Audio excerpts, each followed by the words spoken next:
రాజధాని నగరాలలో పాలకవర్గాల పెత్తనం పెరుగుతోందా? రాజధాని నగరాలలో కాపులకు ఎందుకు సీట్లు కేటాయించడం లేదు?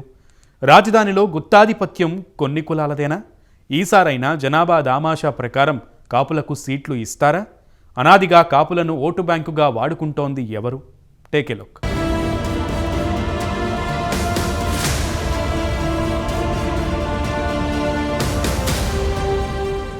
కాపుల రాజకీయ భవిష్యత్తు కార్యాచరణపై చైతన్య సదస్సు నిర్వహణ ఏపీలో సంచలనంగా మారింది.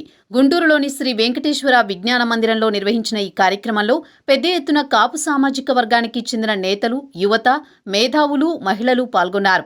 గత 76 సంవత్సరాలుగా ఆంధ్రప్రదేశ్ రాష్ట్ర అభివృద్ధిలో కాపుల భాగస్వామ్యం లేదా స్వాతంత్ర్యం వచ్చినప్పటి నుంచి ఇప్పటి వరకు కాపులు రాజకీయ బానిసత్వంలో మగ్గవలసిందేనా?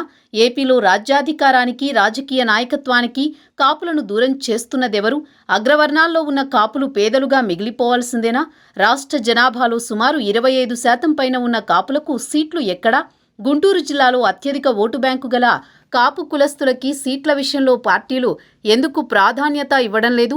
సామాజిక న్యాయం అంటూ ఉపన్యాసాలిచ్చే రాజకీయ పార్టీలు కాపులను ఎందుకు చిన్నచూపు చూస్తున్నాయి? ఈ అంశాలన్నింటిపై వక్తలు పెద్ద ఎత్తున మాట్లాడారు. కాపులకు అన్యాయం జరుగుతున్న విషయాన్ని ప్రస్తావించారు. ఉమ్మడి గుంటూరు జిల్లాలో అత్యధికంగా కాపు కమ్యూనిటీ ఉంది.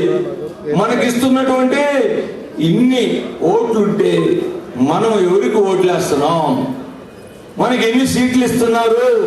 ఏ రాజకీయ పార్టీ అయినా కావచ్చు, మనకి ఎన్ని సీట్లు ఇస్తున్నాం?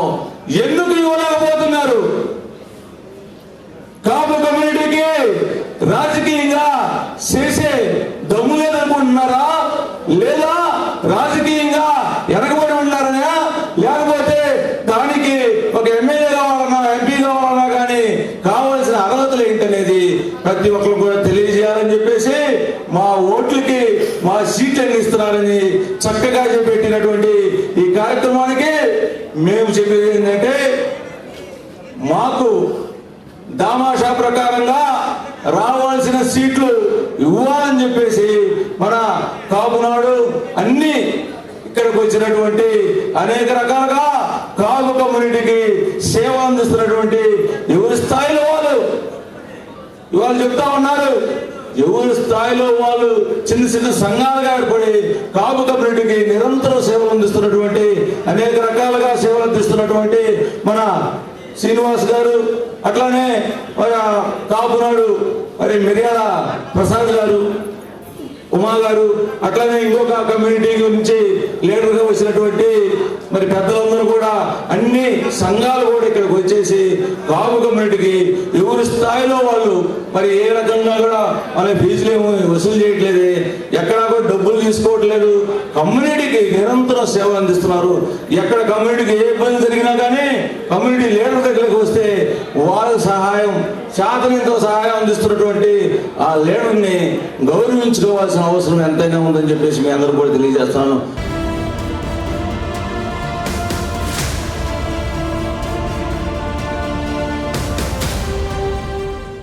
రాజధాని ప్రాంతాల్లో కాపులకు టిక్కెట్లు ఇవ్వడం లేదంటూ కాపులు ఆగ్రహంగా ఉన్నారు. కేవలం కొన్ని కులాల వారికి మాత్రమే అర్బన్ ఏరియాల్లో టిక్కెట్లు ఇస్తున్న రాజకీయ పార్టీలపై కాపులు తీవ్రంగా ఆగ్రహంగా ఉన్నారు. తమ హక్కుల కోసం ఏకమవుతున్నారు. తాజాగా గుంటూరులో జరిగిన చైతన్య సదస్సుతో రాజకీయ పార్టీలకు కాపులు ఓ హెచ్చరిక పంపినట్లయింది.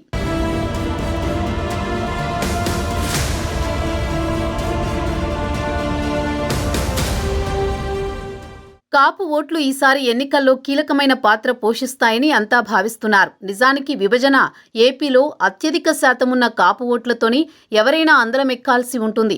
2024 ఎన్నికల్లో కాపుల ఓట్లు ఎటు టర్న్ అవుతాయన్నది అతిపెద్ద ప్రశ్నగా ఉంది. తమకు పదే పదే దొంగ హామీలు ఇచ్చి నమ్మించి ఓట్లు వేయించుకుంటున్న పార్టీలపై కాపులు తీవ్ర ఆగ్రహంతో ఉన్నారు. ఇప్పటి వరకు మోసపోయినప్పటికీ ఈసారి ఎన్నికల్లో మాత్రం కాపులు పంతం మీద ఉన్నారని అంటున్నారు. ఖచ్చితంగా జనాభా దామాషా ప్రకారం తమకు టిక్కెట్లు ఇవ్వాల్సిందేనని పట్టుబడుతున్నారు. ముఖ్యంగా అర్బన్ ప్రాంతాల్లో కాపు సామాజిక వర్గానికి ప్రాధాన్యత ఇవ్వాల్సిందేనని డిమాండ్ చేస్తున్నారు. ఎల్లకాలం తమను ఓటు బ్యాంకుగానే చేస్తామంటే కుదరదని హెచ్చరిస్తున్నారు.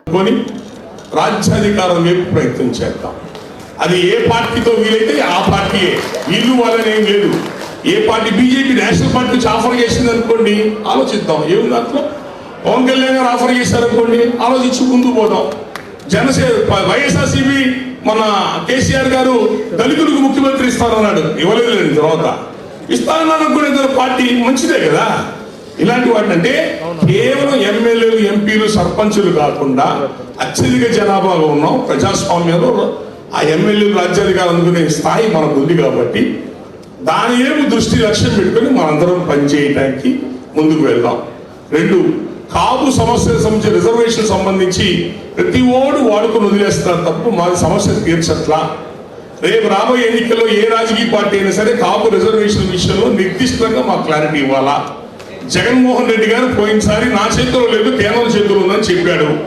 కేంద్రాన్ని బీసీ వెల్ఫేర్ మంత్రిని అడిగితే ఇది రాష్ట్రం చేసుకోవాల్సిన పని, కేంద్రంతో సంబంధం లేదు, వాళ్ళు క్లారిటీ ఇచ్చారు పార్లమెంట్ లో. కానీ జగన్మోహన్ రెడ్డి గారు ఏం సమాధానం చెప్తారు, రేపు రాబోయే ఎలక్షన్స్ లో మా పరిస్థితి ఏంటి. ఉమ్మడి మా గుంటూరు జిల్లా, కృష్ణా జిల్లా వచ్చేటప్పటికి కులాలు లేకుండా రాజకీయాలు లేవు కదా. కమ్మ, కాపు సమానంగా ఉన్నాం. 5 లక్షల ఓటర్లు ఉంటాం కృష్ణా జిల్లా కానీ గుంటూరు జిల్లా కానీ. కానీ సీట్ల దగ్గరికి వచ్చేటికి ఎన్ని వస్తున్నాయి? కమ్మాస్కి వచ్చేటికి 6-7 వస్తాయి, మా కాపులకు వచ్చేటికి 1-2 వస్తాయి.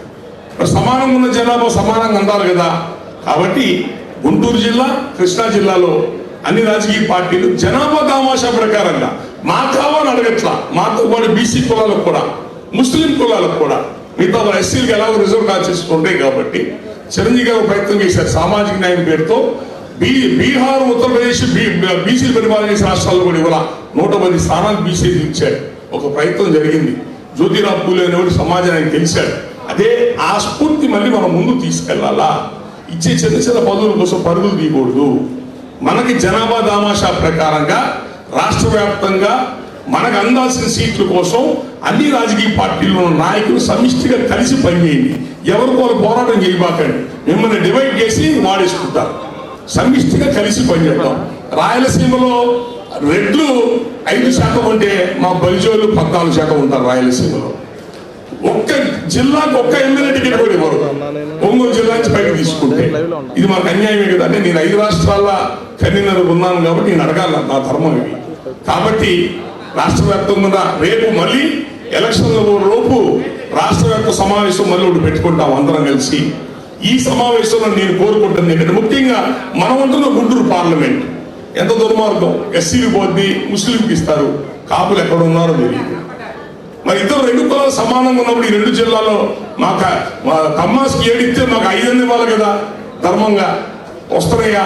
రావట్లేదు. కాబట్టి ఇంకొంతమంది ఏమంటారంటే ఇవన్నీ కాదండి రాజ్యాధికారం అన్నారు. ఏ రాజ్యాధికారం? పవన్ కళ్యాణ్ గారు 10 ఏళ్ళు 20 ఏళ్ళు పోరాడుతూ ఉన్నారు. ఈ మధ్యలో ఖాళీ కూర్చున్నావా? మన కులం సమస్యల మీద మీతో చోట ఎంపీలు, సర్పంచులు, ఎంపీటీసీ, జెడ్పీటీసీ విషయంలో అన్ని చోట్ల పోరాటం చేసుకోవడమే. తెలుగుదేశం పార్టీలో రెడ్లు ఉంటారు, అదే రెడ్లు వైసీపీలో ఉంటారు, అదే కమ్మలు మళ్ళీ వైసీపీలోకి వస్తారు. వాళ్ళకి అధికారమే లక్ష్యం. మనం మడిగట్టుకుని కూర్చుంటున్నాం. అట్లా కాదు.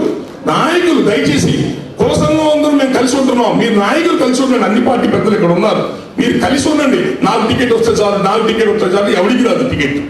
మీరందరూ సమిష్టిగా ఉండి ఐకమత్యంగా ఈ కార్యక్రమంలో మన ఇక్కడి నుంచి బయలుదేరే లోపల ఒక లెటర్ రాసి తీర్మానం చేసి మన యొక్క కాపుల సమస్యల మీద జనాభా దామాషా ప్రకారం అన్ని జిల్లాల్లో మనకు రావాల్సిన సీట్ల మీద అన్ని రాజకీయ పార్టీలకి రిప్రజెంటేషన్.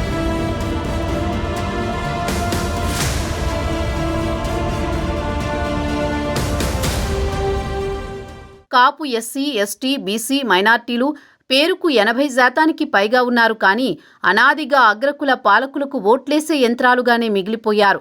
రాజకీయ పార్టీలు వారిని ఓట్లు వేసే యంత్రాలుగానే చూస్తున్నాయి.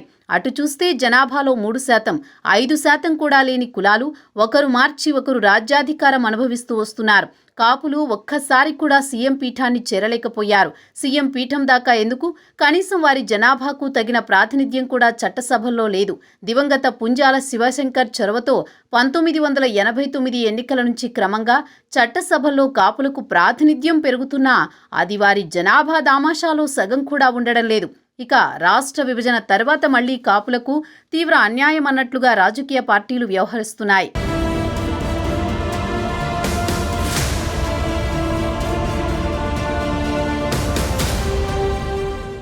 తాజాగా గుంటూరులో జరిగిన కాపుల చైతన్య సదస్సు ఏపీ రాజకీయాల్లో అగ్రకుల పార్టీలను హడలెత్తిస్తోంది. ఇకపై సీట్లు తమ కులాలకు, ఓట్లు ఇతర కులాలు వేయాలంటే కుదరదని, ఖచ్చితంగా అన్ని పార్టీలు జనాభా దామాషా ప్రకారం కాపులకు టిక్కెట్లు ఇవ్వాల్సిందేనన్న హెచ్చరికతో రాజకీయ పార్టీలు హడలిపోతున్నాయి. చూడాలి మరి జరగబోయే ఎన్నికల్లో అయినా కాపుల జనాభాకు తగ్గట్లుగా రాజకీయ పార్టీలు టికెట్లు కేటాయిస్తాయో లేదో అన్నది.